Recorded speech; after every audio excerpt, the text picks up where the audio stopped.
we're joined by Kyle Busch, driver of the number 8 Chevrolet for Richard Childress Racing. If you have a question, go ahead and raise your hand, and we'll get a wireless mic to you. We'll start over in the right or left with Rob, and then we'll go over here to the right. Rob T. Youngson from theponyandfinish.net. Kyle, congrats on making it to the round of 8. 12. 12. All right, I'm awake. Close enough.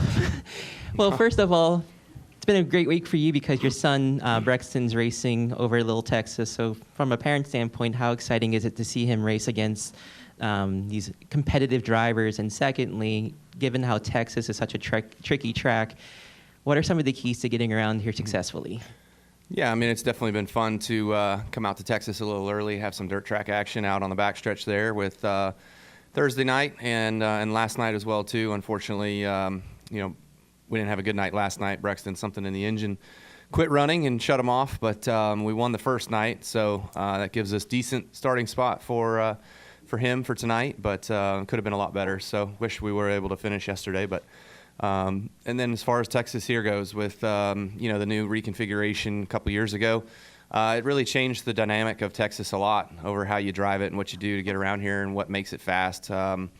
It's really tricky in turns 1 and 2 and knowing where to lift and how much to arc out the corner, got to get down to the bottom, and then how soon do you get back to the throttle to drive up off the corner and clear the wall on exit. So there's just a lot of different variables down there. But, 3 and 4 is still old Texas per se. Just a little bit more action down there with the bumps and such, especially with this new car. It doesn't, you run lower to the ground anyways, you run stiffer, so it already kind of reacts to those bumps a lot more than the old car did.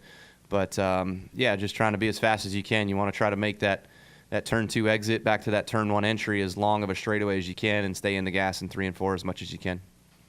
We'll go over here to the right, and then we'll go to Bob. Kyle, Cameron Richardson, NASCAR.com.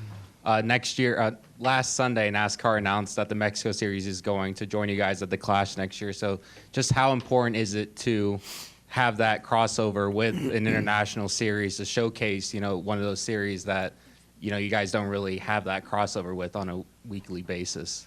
Yeah, no, I think that's cool. I think we had a little bit of that crossover a couple years ago at Phoenix. They were there. But, other than that, yeah, we haven't seen much of the Mexico Series. So that'll be cool. I know Daniel Suarez spent a lot of time there in that series. I know there's a few other drivers that are coming up through the ranks that have been in that series. One of those guys at Rev Racing with Max Siegel's team in the ARCA series, and then also Max Gutierrez, I think is his name, is another one that's there. So yeah, I mean there's some names, notable names that I've heard of that have come through there. So it'd be nice to get them some more recognition on a bigger stage. We'll go to Bob. Bob Pockers, Fox Sports. I had a couple. How do you feel about this round in the sense of, like, I look at your stats and, you won Talladega, but, plate races are plate races, road courses, you've been up and down. Like, do you have any clue on whether you're going to be good in this round or not? Are you looking for your fantasy picks? No, I'm trying to. I know, you don't pick Kyle ever. You stay totally away from Kyle. We all pay attention to Bob. Bob, just don't worry. Realistically, I mean, I have no clue. I have high confidence here just based off of how the 8 car was here last year, how the 24 car was here last year. So we based most of our stuff off of that. Just kind of jump in and go, and hopefully it's good and it's fast and it's where we need it to be. And then, the Talladega, it's a crapshoot. It's luck. I mean, I go read my post-race presser. I can't tell you that how many times I probably said we just got lucky today. You know what I mean? So, and then the Roval, yeah, I mean, last year I ran 3rd there. There was a tire strategy at the end. We took tires. We were able to make it work for us. And I feel like our road course program this year has been strong. Our results at Watkins Glen weren't indicative of that because of the coming to pit road, the light turning on, having to go back out, cycling to the back, not being able to pass as well as you want to come back up through. So lots of stuff. So I would like to think that just normal races and normal circumstances, we can make it through this round. And is there any different feeling for you just in these playoffs so far compared to, when you were at Gibbs? I think everybody expected you to challenge year in, year out, and here a lot of questions going in the year, still maybe some questions about where this organization is at. Is there any different, I don't want to say pressure, but different feeling or aura about this playoff run versus others?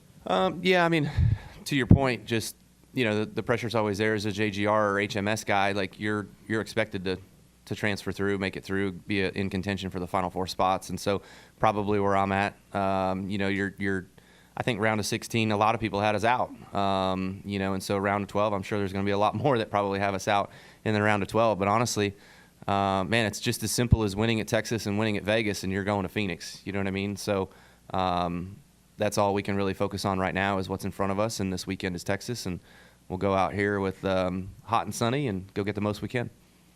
We'll go to Jerry. Jerry Jordan, Kicking the Tires.net. I picked you on a podcast earlier this week. All right. Along Bob's questioning line, though, with being at RCR and this, looking back on the season where you're at, did you expect the success and the things that have gone your way so far this year with the 18? I would not have expected as good as we fired off. Almost winning the Clash, almost winning Daytona, winning Fontana. I felt like that was a really, really good kick in the pants, and just an awesome feeling to be able to come over to a new team, new organization, and have an opportunity to go out there and run that well, run that strong. And there's been a lot of ups and downs since then. We won convincingly at Gateway. We got lucky and won at Talladega, so we've got 3 wins on the year, which is great. But there's been a lot of races where we've had top 5 cars, and we've been something happen and not get a chance to show that. And then there's been races where we haven't had top 5 cars and we finished top 5, because we just stretched it out or made a pit call or something like that to get some spots. So I feel like everybody's kind of that way, though. There's just so much variable and difference that you really don't control your own destiny with this car as much as you used to. And so I think that it's a lot more equal. There's a lot more parity. So when you do get drugged down, it's hard to make your way back up that ladder. And it's getting increasingly more difficult as guys figure this thing out. And I didn't get to talk to you much for any length of time after the announcement by Kurt. But can you talk about Kurt's retirement, his plans, his outlook, and how he's been since making that announcement? Yeah, I mean, honestly, he's been so busy. I haven't seen him a whole lot. So, I feel like it was a burden kind of weighing on him. A lot of people always asking him. It's like, when you first get married, it's like people asking you when you're going to have kids. You know what I mean? So it's like everybody asking Kurt, well, when are you going to get back in the car? When are you going to get back in the car? So you just kind of got to get it out there and make that announcement. And I feel like that was a weight off of his shoulders. I feel like he's a bit more, lax now that he can try to figure out what his next steps are, what he wants to do. I think he talked about that, going and running some different forms of racing and not long 500-mile events like the NASCAR Cup Series is. But, also his dedication to his teams, all the teams that he's always been with, and now being with 2311, he works within there and does a lot of consulting stuff and whatnot. So it's good for him to have something to do, but he's got some sponsor stuff that he always takes care of as well. So, he's just busy. He's just living what he can right now, probably just trying to collect a check. We'll go right in the middle here. Kyle Dalton with Sportscasting. So, Kyle, back in January at the COTA tire test, you were asked about your persona coming over to Richard Childress. And if you'll recall, you said you wore the black hat for a reason. There needs to be excitement on and off the track. This year, you're hearing cheers instead of jeers. Denny Hamlin's now the villain. So I'm just curious, is villainhood in your rear view? What do you make of all of this change this year of you not receiving so many boos? Yeah, no, I mean, I'm sure I can put myself right back into that category real easy. It only takes something spectacular to do. But it's different, right? I don't know that I've ever been in this spot because when I first came into this sport and was here and getting in, my brother had made a lot of enemies both on and off the racetrack, and so I was kind of thrown into that right off the bat. But it's been good to just kind of get a different light, or be in a different light, and it's been fun over at RCR, and a lot of people have just kind of told me how much excitement there is around that, and me being a part of the 8 car and with RCR and everybody over there. So just keep rolling with it. When you're in that spot like I was, and I guess Denny is, you got to do what Denny's doing. I mean, it's perfect. You got to play with it and just go with it and roll with it and egg them on. I mean, I did it. I can't tell. There were so many quotes in the years past when I was talking about Junior Nation and other stuff, you know. And trust me, you're never going to win those battles. They're hard to win. But it's still like I guess it makes you feel better inside. It makes you feel bigger to say stuff like that. But it's fun to watch. We'll go up here in the front. Jeff Watkins with Race Week. Just to kind of go back to the Kurt question, you know, him retiring was definitely the end of an era that was kind of, you know, unfortunately brought on by a serious concussion. You know, as his brother, was that hard on you to see him have to retire kind of because of that? Yeah, I mean, I guess it certainly would have been a lot harder if it was earlier in his career, given that his career would have been, per se, cut short. But he was into the last year and a half of what his projected timeline was. So not that I don't feel bad that he wasn't able to carry it out as he wanted to. I do. I just think that, you know, when it happened, it wasn't as big as it could have been, right? So fortunately, he's okay. Like, he's doing well. He's doing fine. He can live and operate in normal life situations accordingly. So that's all great. It's just the physical state that it takes to be a race car driver and the stresses and things like that you go through that he seems to be still recovering from and having some lingering issues with. But I'll let him talk more on his health than me. So I'm not throwing out any client privilege information. We'll go over to the left. We'll go to Dustin, and we'll finish with Rob. Steven Stump, fronters.com. Kyle, there's, you know, some rumors that this race may go from its current date in September to April. Obviously, the schedule's been delayed a little bit. Given that, you know, this weekend both days are going to be 100 degrees, do you feel that April would be more preferable to have a race, or are you fine with this current date? Yeah, I mean, for whatever reason, you know, say it for what it is, speak the truth, right? So Texas has been very lackluster lately. So being a playoff race, I'm not sure we're indicative of that. I've actually seen a lot of people say it shouldn't be on the calendar, period. All of us drivers would highly not want it to be reconfigured again into a Atlanta-style racetrack, but I hear rumblings that's where it's heading. So that wouldn't be fun. But, yeah, I mean, I think the heat, if you just strictly talk about weather and the heat and stuff like that, look, I give NASCAR fans all the credit in the world because they are a damn strong bunch and they are passionate and they are loving to our sport as much as we want them to be. But to sit out in 100-degree heat in aluminum grandstands, I'm not paying to do that. I'm getting paid to do that. So I give them credit where credit's due. That's what it's all about. I mean, you can talk about TV and everything else, but it's all about putting people in the grandstands. If we have empty crowds, we're not going to be on TV. So get people in the stands. Make it easier for them. And then that kind of went into my second question of, since drivers may not want this as a play update,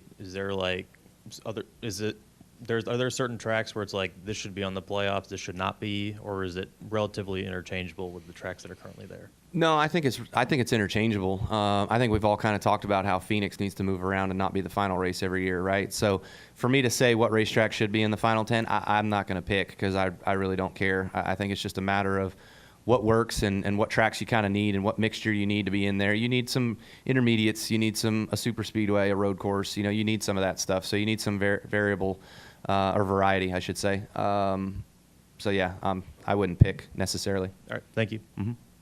And we'll go to Dustin. Dustin Long, NBC Sports. In talking about Brexton and what you've seen with young kids racing, I'm curious, you first started racing at 13, if I'm not mistaken.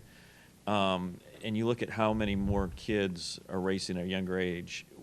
What do you see in that sense? And if you were starting at 13 now, could you have moved up the ranks like you did? Is there still that place for somebody who comes in late, or is it, hey, if you're not racing by 7, 9, 10 years old, in most cases you're not going to be able to make it because you just don't have the laps? No, I think William Byron bunks that, right? So I mean, that's only been that was 10 years ago. So yeah, no, I'm with you. He started at 13, I believe, in Legends cars or something like that, and so he was a late start, kind of like me.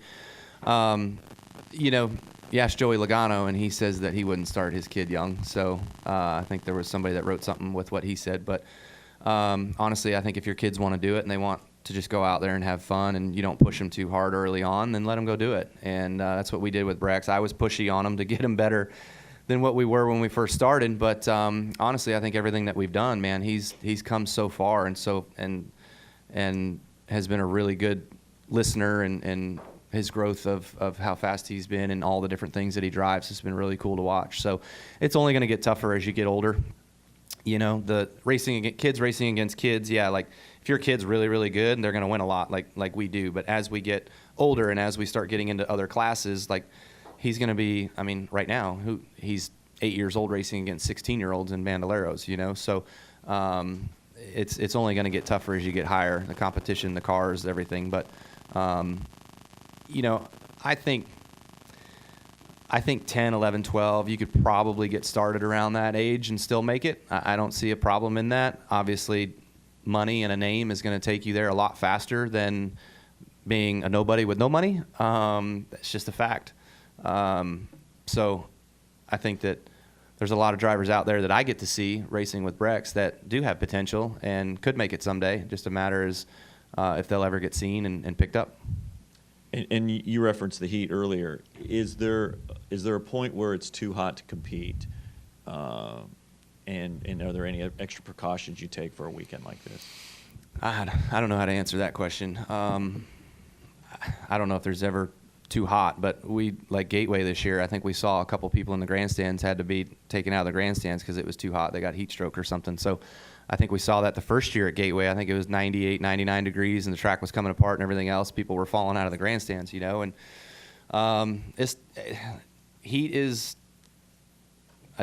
sometimes a dangerous thing, right? I mean, these cars are really hot. We're in 140, 150 degree cockpit temps, and so it gets warm out there for sure. But you've got to be conditioned for it, for us, to withstand that, and a lot of us are. And so I feel like our bodies are more accustomed to that than some others.